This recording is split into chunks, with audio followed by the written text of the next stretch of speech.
Welcome everybody to the Royal Photographic Society East Midlands region. We've got Jay Myrdal with us tonight. Now Jay, a lifelong professional photographer involved with the Royal Photographic Society on the distinctions side a few years ago, and produces some amazing work. So Jay, if I can hand over to you please, and introduce yourself, and then we'll go into sharing the screen. Okay. Well, I'm Jay, of course. I'm well into my. In fact, I'm a lot closer to 80 than 70, and so I am retired now as a photographer. And in fact, I don't even have a decent high-end camera anymore. I take pictures with my phone occasionally, and that's about it. Anyway, I'm going to go to share screen.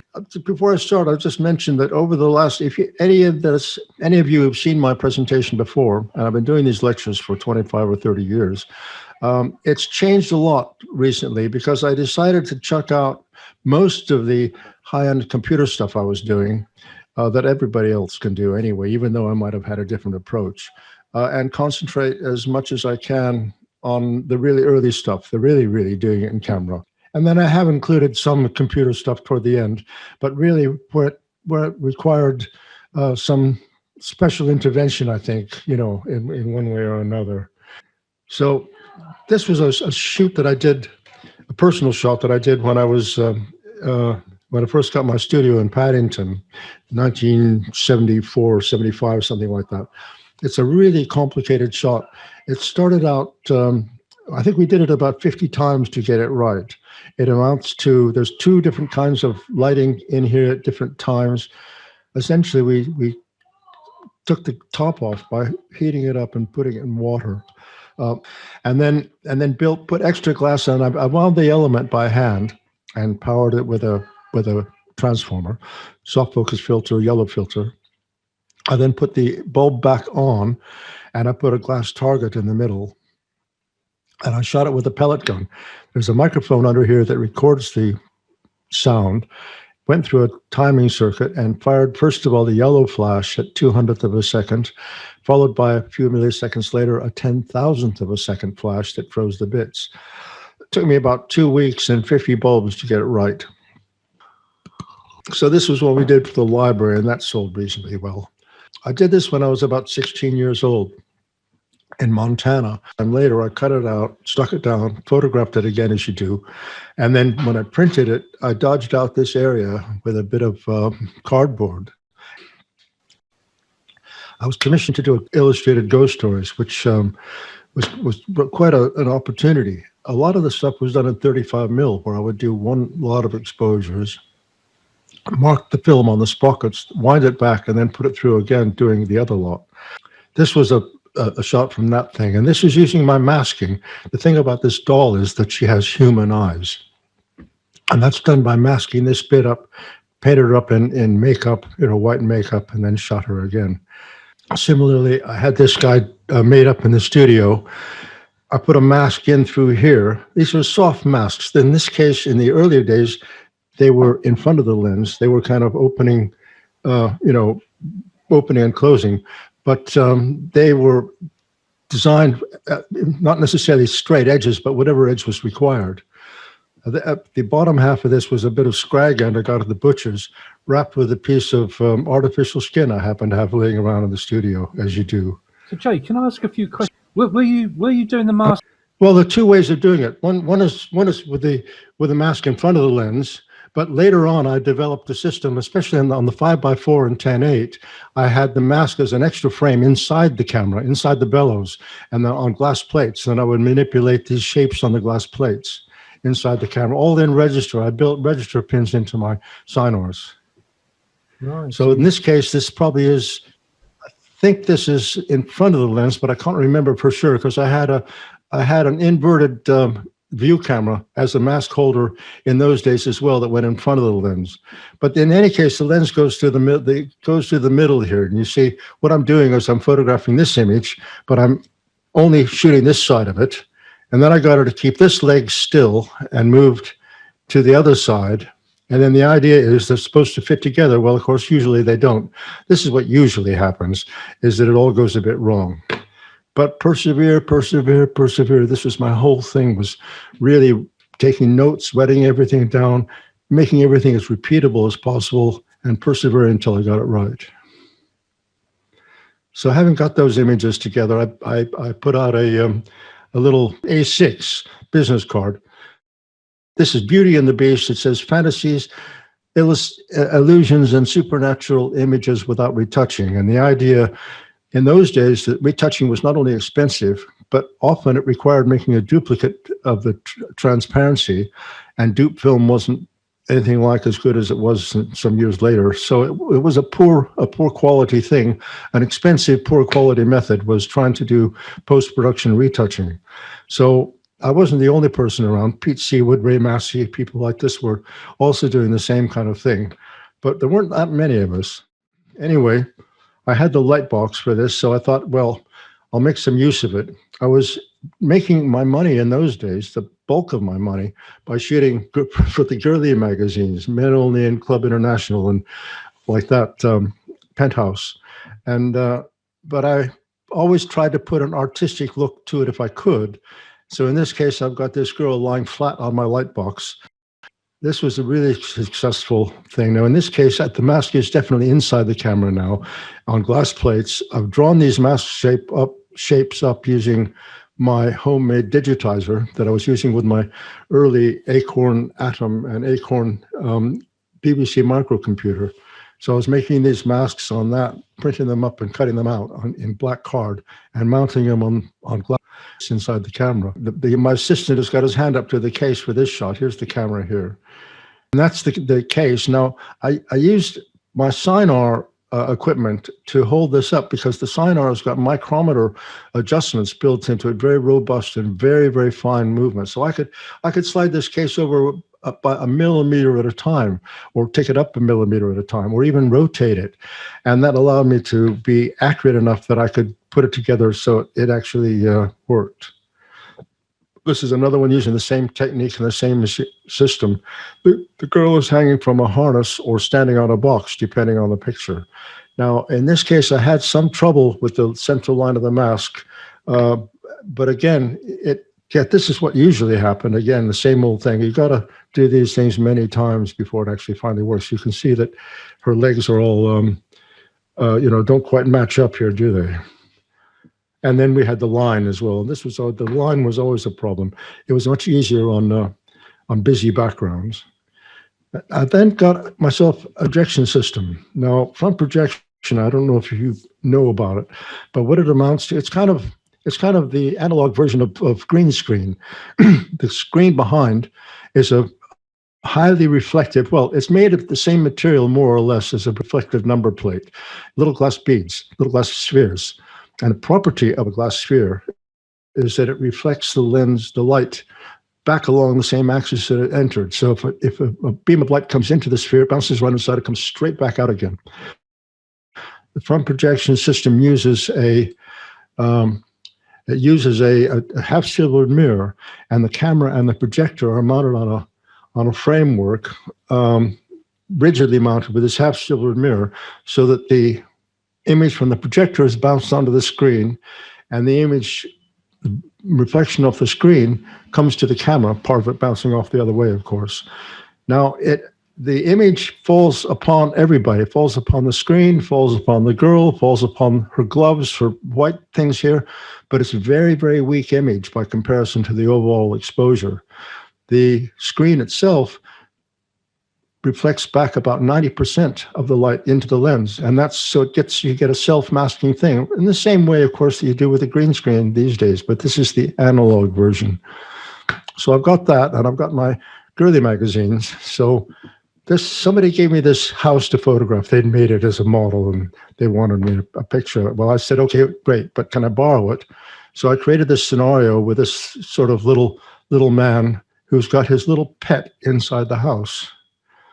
And so the whole shoot goes with this guy peering through the window, perving at this rather nice-looking lady in various states of undress as the shoot progresses.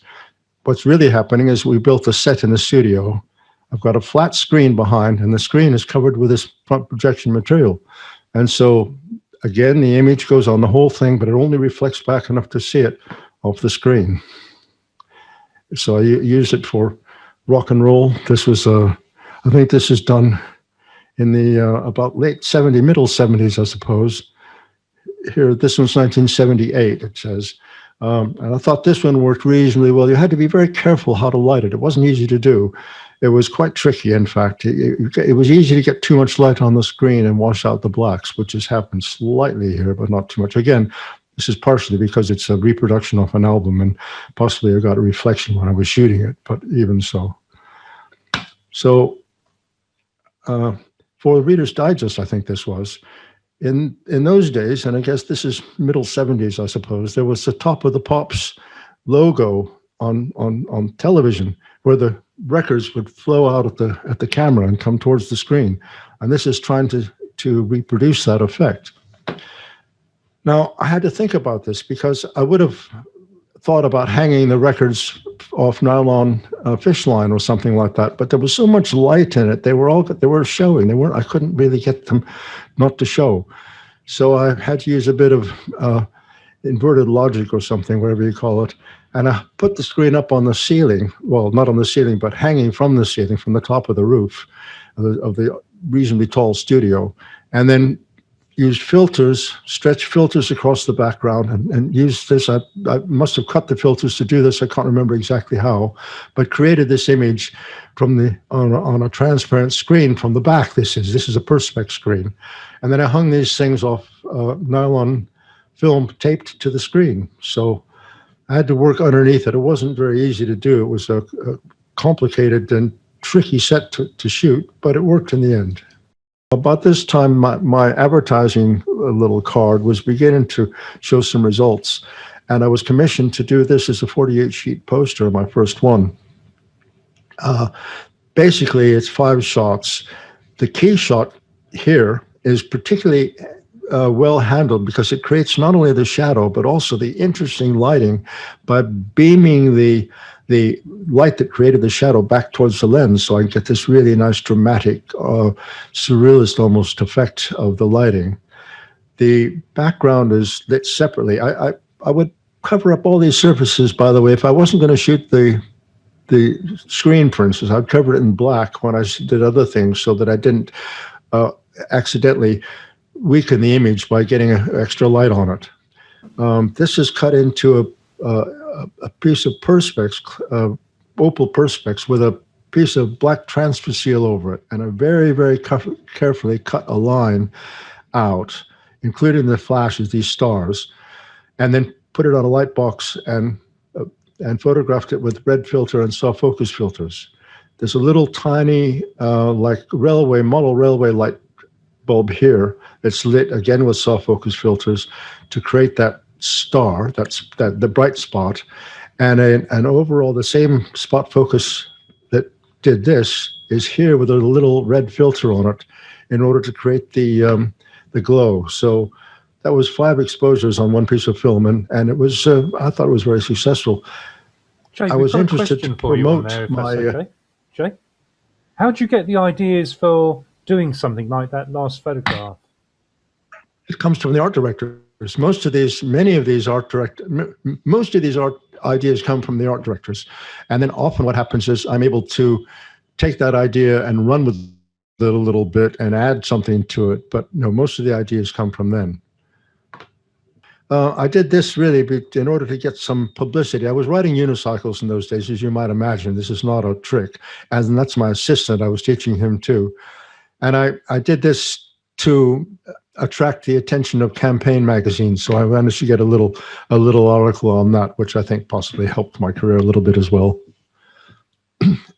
Now this was my first 10/8 advertising job. And again, this idea comes from the art director, who is Lloyd Hancock, a guy that, when did I do this? I did this in the middle 80s, I guess. And he became a client that lasted for 25 years, you know. I mean, he's still a friend, and I still see him sometimes. Anyway, this is all done in various different layers. These are real forms. It was done for the company that makes them, but they're mounted on boards prepared by a model maker. You'll get the idea if I see the next slide. Here we have the perspective grid on a sheet of glass with a green filter, lithofilm this is done in. Here we have an arrangement of clamps and clips and holders. This is called Klimpex, wonderful stuff that was originally designed for holding chemical arrangements, flasks and stuff, but it's became a very useful photographic tool. And I still have about 1,000 pounds worth of it that I find all sorts of uses for it even today. If I look on here, then you can see that what we've got is these forms are hanging by fish line. This comes in on armatures. Back here, that's full size, but that's half size there. So we've got some of these are half size, and then to the background, a lot of them are just painted in. So you see, these are painted in back here, then they're half size, then full size, and then down here, this is double size. The hole there is around about an inch wide. Very complicated library shot. Again, when I do these things, I keep saying, I try to make them as repeatable as possible. And so I take a lot of notes. My assistant's the biggest job was to write things down in the notebook. I've got a stack of notebooks 5 feet high in the loft somewhere. Anyhow, so we had a rig to do this. There's the bottle there. It's vertical because I tipped the camera. I'm trying to get a situation because I wanted to keep the cork in the shot because, of course, you open a bottle of champagne, the cork's long gone. I've got arrangements here for putting in liquid. I've got a pump here that I'll show you from this side. This is rubber band powered air pump. The black bits are graphite to make it slippery. It's calibrated in how many inches you draw it back to push the air through. The little tubes are for filling the bottle with vinegar and baking soda. And up here is a beam splitter, which triggers the flash through my delay box as soon as it's come into position. So repeat. Eventually I got it. I was never really 100% happy with it. I wanted more bubbles. But anyway, it sold. And I think if I had to do it again, I might use milk, and that might have given me a bit more density and made it work better. Everything here is rigged. Everything, including the coffee cup. The liquid coffee is blown up through a tube from the back of the set at the moment of exposure. Now, again, in this particular case, whilst I did do this once, and I believe it worked, I don't think this was the final shot. I think that we had to shot this dry quite a few number of times to get the model right. By the way, another thing that's important is casting. I paid a lot of attention to get models that could really do this sort of thing that they were supposed to do at the time. Anyhow, having the model shot and having the coffee spurting out, probably covered this up at the time. We then did a little chemical comp, darkroom comp of this area here, which matched, of course, all the other shots and just added the coffee. This is a single click. Well, it's not quite a single click shot because I had to protect the background with black velvet in order to do the foreground lighting because it would have washed all this area out. I then uncovered the background, put the lights off on the front, and let that photograph through. The grading here is done. I don't know if anyone's ever done this. I invented this myself, but it's pretty obvious, I suppose. I bring the blue down here, and then I dress it away towards the background, which allows the foreground light, the bottom light, to get up underneath it. And if you do this right, you can get a really nice gradation. This is done on the back of a Perspex screen. The clock is glued to a long rod, which goes back through the Perspex and holds it up. And attached to that, welded to it, or soldered to it, and glued to it, are lots and lots of bits of copper plates, little plates with thumbtacks in them, which hold the orange. So this is a build, really. It's just a very careful build and a 2-shot exposure, only done just to keep the lighting foreground and background separate. This was a shot for the Royal Air Force. She's meant to be a radar operator. And I had to think about this as well, of course, as always, because again, as I said, these ideas aren't mine. At least this one isn't. It was someone else's, and I had to make it work. So this is the idea. we got ourselves a light box, and we make up some artwork, whatever it is, doesn't matter, and reverse it. So I've got a piece of black litho film with white lines where I want images to be.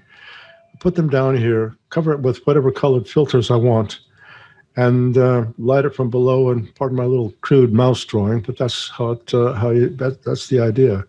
This is the same thing here. There's no lighting in this picture apart from the light that's coming off the light box. I did this for the library, and it made thousands and thousands of pounds over the years, I have to say. Very successful.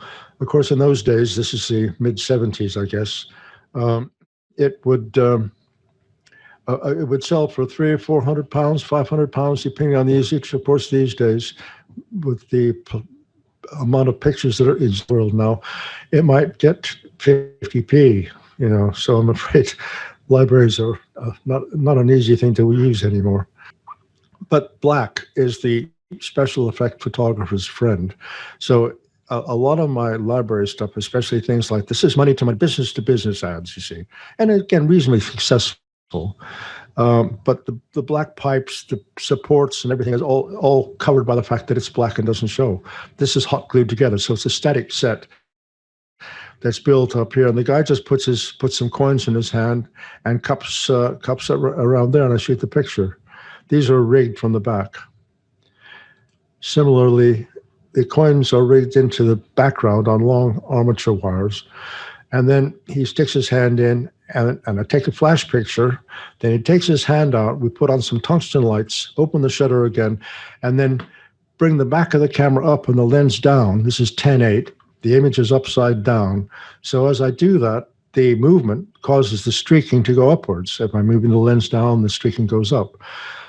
The idea here, too, is that you start out, to get the streaks to have a bit of drama to them, start out very slowly with the squeegee in my hand, and I go, oh, and I go really fast and then close it. So I'm increasing the speed that I pan the camera to lessen the exposure before I fire the shutter. Again, here we shot the hand, lovely hand model, by the way. I used one guy almost my entire career for his hand model. He was just so good. Ray Fawcett was his name. And I didn't ever meet anyone else that had a better hand. He always looked after it as well. Anyway, this was drawn up on the back of the ground glass, and then shot individually. The coin would be turned on the armature, and I would move the camera up and down or whatever was required to get the image into the spaces where I wanted it and take the picture, and then put a little tiny highlight at the end with a star filter. This is the start of another successful working with an agency called CPS, as I recall, a small agency. I worked a lot with small agencies because they were so creative often, and they often had one or two big clients with big budgets, so it was worth working for them. When we went out to recce the station, which is in South London, it was daytime. So we did all the recce. We worked out the distances. I worked out where my camera was going to be. I made all my measurements of how far away I was with everything so I could calculate my perspectives later. And when we got to the shoot in the evening at night, set it up, we said, okay, now put on the top light. And they said, sorry, mate, it's been disconnected. And we said, this is a disaster.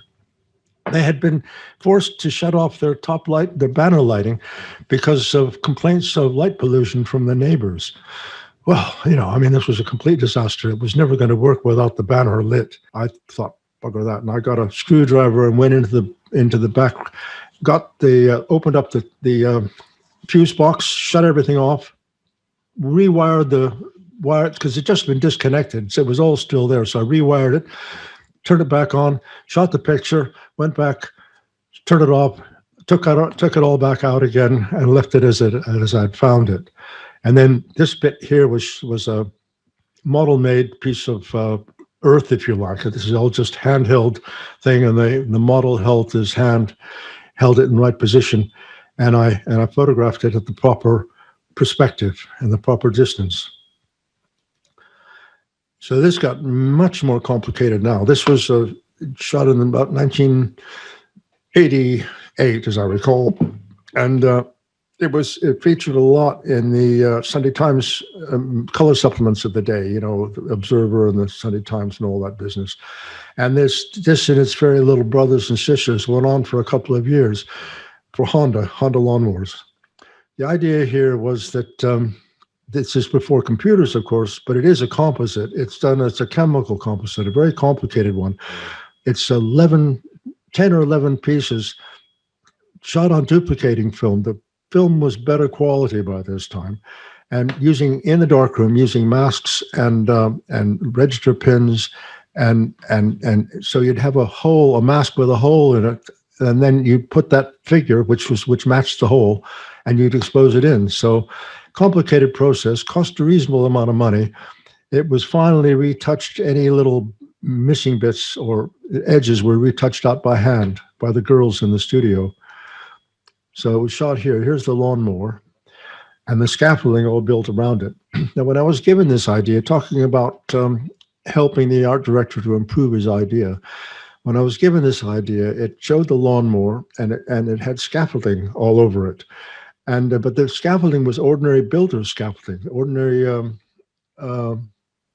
builder scaffolding. Well, as I was pricing the thing up in the studio that evening, a friend of mine came in to play backgammon, and he said, mate, look, I've got this great book of the space shuttle in dry dock in Florida somewhere, I guess. And it looked magnificent, and it was all covered with all the dry dock bits and scaffolding were very, very precisely made just to fit the job they had to do. And so that's how I briefed the pilot model makers. I said, look, take this idea and run with it. And that's what they did. You can see here that, this is all built just to fit the machine. So now this is a shot. This is pretty much a finished shot. It's again got layers of exposure with the lights all off. We filled the studio with smoke and put these they were brand new at the time, little halogen lights, 12 volt designer lights, little things, you know. And so with the smoke and a star filter, I guess we were able to get that kind of moody sort of light from that. Then we shut the lights back off again, cleared the smoke out of the studio, and we exposed for these little grain of wheat lights, the little model railway lights that were wired all throughout this thing. One disaster was narrowly, I turned the damn transformer up too high one time and blew a bunch of lights out. So we had to stop and rewire them all. But these things are sent to try us. We got through it in the end. Then the main light shot was done using, mostly this is lit with spotlights because I wanted to have it pooled. I didn't want to look like it was all flooded. It's supposed to be really big. This is meant to be 30 feet high or 40 feet high. And, it wants to be in a big warehouse-like situation. But all these people here are plastic models. I have then measured everything from my lens, reference to my lens, plumb bob down to the surface, measured over to the model, worked out the difference in height and so forth. And so I have separate measurements relative to the lens for each of these positions. So when we then came to do the composites, because I'd done my careful calculations, this is me, by the way, I did what I used to call an Alfred Hitchcock, and I tried to appear in some of my pictures where it didn't really matter. Most of the people in here are assistants or art directors, or that's the guy from the lab, that's kind of thing. That's the art director there. Another picture of me. But I had to calculate it all out. And the idea is that you want to, you've got to have a similar perspective. So whatever you shoot the first picture, the second picture has got to match it from a perspective point of view. Now, the easy way to do it would be to get a studio that was 80 feet high and 100 feet long and just put people all over it at the right height, and they'd be in the right perspective. But of course, that's not practical. So I got a studio 20 foot high. I need to work out how far away X is to get the same perspective as I would have there. And a simple bit of maths will do that for you. Or the geometry, doing it with a small figure, the same thing, just substitute different values. The idea in the end is to get a little wedge that's for all but damn it, exactly the same perspective as it would be if you were up here. You've got to just do this in a narrow section. You can't have a wide angle picture of a bunch of people because there'll be wrong perspective from the edges. But if you keep it all tight, it works quite well. So here we had real water coming out of this model. This is a real, again, a real lawnmower and a model made thing. And all these people are not only measured carefully for their relative perspective to the lens, but also careful attention to the lighting and so forth. So it all looks quite real when you put it together. This one was kind of needed a bit of thinking about, actually. The art directors in those days were very good at drawing, and so you'd get these layouts through the fax machine. Sometimes we had them, I think, about then, and they were. No, they would have been in color. They would magic marker things, and they would draw these wonderful things up. I had no idea how I was going to do this. I mean, how am I going to get an image of the lawnmower? Because this is going to be flat artwork. I knew that. It was going to be a flat drawing that I would photograph on a light box with filters. But I had no idea. Well, it was easy in the end. I stuck the lawnmower on the table on top of a big piece of white background paper. Then I drew a simile of these lines on the background paper relative to the size of the lawnmower. So I had a picture that looked rather like this, with the real lawnmower there and a white paper with lines similar to this on the bottom, under it. I sent that off to a graphic art studio. I sent the picture, 10:8 picture that I'd done of the lawnmower and the paper as well, the paper itself. And then using having those two elements, they were able to make me a little blueprint, which was about 3 or 4 feet square, as I recall. It didn't really matter how big it was. That's only magnification. They also gave me a line drawing of my lawnmower as it appeared on the paper.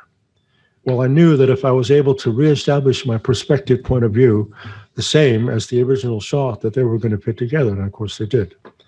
The little added bit here was I used a light on a stick with a shield, a little black foil shield, to paint in some extra light tungsten-wise in these areas, so that it reflected the idea that the wheels would be a bit brighter at that point.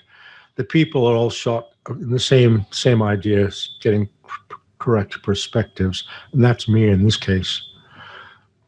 The difference here really is that this was now done, rather than done as a chemical comp in darkroom, this was done on a high-end, I think it was a barcode machine, but I don't remember for sure. Maybe Cytex, I don't know, but it was one of the big rooms full of computer machines that you had in big computer processing suites, and people would go in there. I would go in there, and I would work with an operator, and we would put these together on a computer, but graphic paint box, that kind of thing.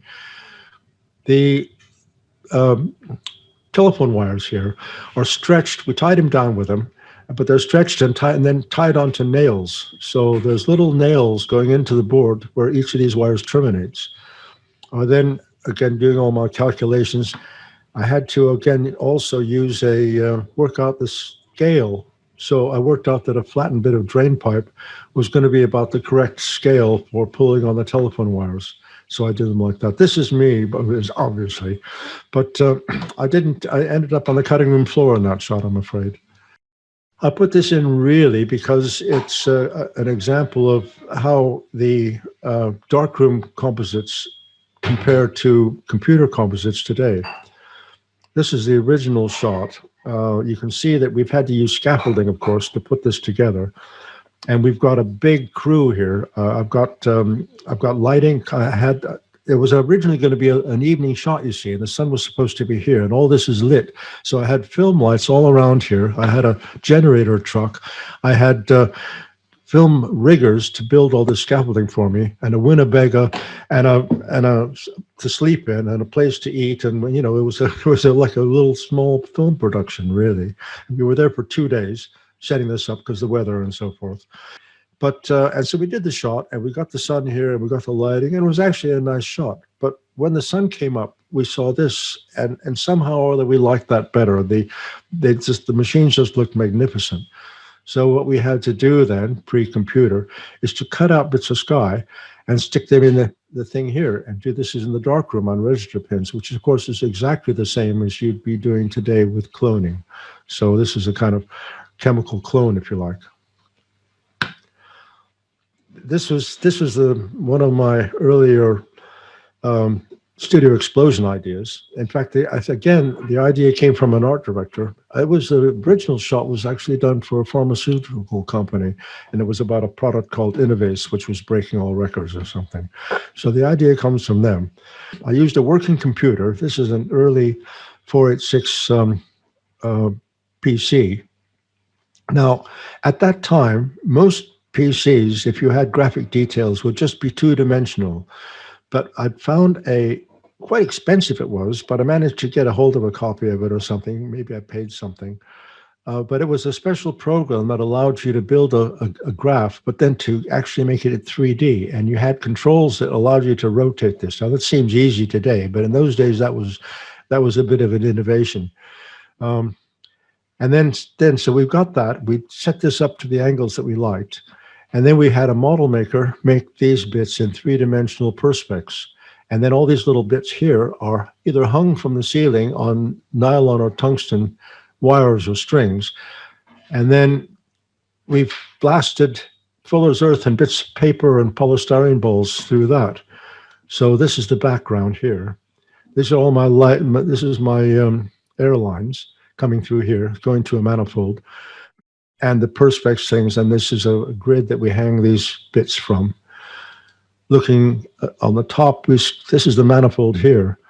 And the airline comes in there, and we put the paper and polystyrene balls here and Fuller's earth, and we blast them up. And again, using a timing circuit, I must have used I probably used the air switch, an air switch or something. I don't remember exactly how I timed it, but I would have timed it with my little box. So that's the set there, the camera, and so forth. And I thought it worked really well. In fact, it worked so well that we were asked to do it several times more by other people. In fact, I think this might have been the first one. This one had been the Innovase one. And then we were asked to do it again as well. So they're all basically done the same way. One client stealing another client's ideas. The idea of this, the impact is enormous, and the idea is the bath is falling so fast that the water is actually going up. Well, of course, you can't get that. No matter how much you try, you can't get that to work. So I had to do it the obvious way, which is to hang the bath upside down, and that seemed a fairly good idea at the time. But when I turned on the water, it just shot up into the bottom of the tube with any pressure, anything other than a little drip. It just was flowing all over in the wrong places. So I got a little hand blowtorch and some perspex tubing, and I created these little nozzles, which I hot glued on, and they directed the water straight down. Interestingly enough, when I put this all back together, this was the hard part, by the way, getting this flat, shiny, the lines in probably took a week's work. This is quite a large piece of that. It's hanging from the ceiling, so it was difficult to get flat. Anyway, I put all the plumbing that I had used to make this picture, and I put it all together and screwed it together, and it was about to hang it on the wall, and I suddenly thought, God, what's this? It had 3 outputs and a couple of valves and a thing you could blow in. I had invented the jammophone, and I wrote off to Esther Ranson in 1986 or 85, whichever it was, twice actually. I played the famous jammophone on That's Life, so there's an archive of it somewhere. This was a Pioneer catalog, 1987, and it was a big job because they had about 8 or 9 different units, from the cheapest one right up to the top of the range. The idea of the shoot was that this is the second shot. The first shot, the room is empty and the painting is full. And as we go through the pictures, our items migrate out of the painting and take their place in the room. For instance, this is a shot that didn't have the computer in it, but it's the same idea. This is another one. So you can see this board is half painted in and half three-dimensional, and it's starting to form the bookcase at the edge there. So this is what we're doing. We're rigging this all up. Assistant taking notes, model maker doing something or other. That's me trying to struggle with the board. This is the studio. And the thing I always thought about my pictures was that the image was always really clean. I liked really clean imagery, but I also kind of almost prided myself on how messy the studio was. So this is what I enjoyed. There's a ladder here going up to my loft bed. I used to sleep up there during the week, kind of David Hemmings blow up style, of any of those who are old enough to remember that film. And then the studio dog, and and yet another assistant. Good fun. So this is how the work was suspended. We've got a long armature running through here, and it's supported in the middle. It's done clamps, nails, screws, and hot glue. And the hot glue was probably not such a great idea, because we'd done, as we always do, our tests. We'd done some test shots, and we'd sent them to the lab, and we'd gone to the Chinese restaurant around the corner for a meal. And when we got back, the hot glue had given up. And so, and I laugh now, but it didn't seem very funny at the time. This is the client back here ringing Holland to see if, to tell them that maybe we might need some more equipment. In fact, we didn't. Surprisingly little damage was done. There was maybe a little dent somewhere that didn't show in the end anyway. So, we just screwed it all back together, used longer screws this time, and carried on. Interesting thing about this shoot was that I'd actually made money for the first time. I mean, really, I had a few thousand pounds extra by the time I finished this shoot. So I went skiing. To get the depth of field right on 10.8, I'll go back a couple just so you can see. The lights here that come through, it takes at f all the way, which is what I used to call it. It's about f128. It's really the tiniest hole you can make in a 10.8 lens. And that requires a 3 or 4 minute exposure in the dark to get enough light through to cause these bits to show. Not only get the lights to show, but get them to streak into the background. So I'm using a piece of equipment here called an Elimac. There's a lot of film influence in my work, because I did also have an interest in a small film company at the time. So I knew a lot of people in the film business. And I knew that this was fairly easy to hire one of these things. It's on rails, very, very smooth. This is used for tracking shots mostly. But I'm tracking this with the lights off. There's the machine there. But if it was going to take 3 minutes or 4 minutes to expose them if they're still, it's going to take an age to expose them if they're moving. And an age indeed it did take, because I'm rocking this thing back and forth for about 45 minutes in order to get enough exposure to see that much. And it isn't as much as I'd wanted. I'd have liked twice as much. But unfortunately, I wasn't going to stay there for an hour and a half. So this had to do. Time for a cup of tea. Fantastic.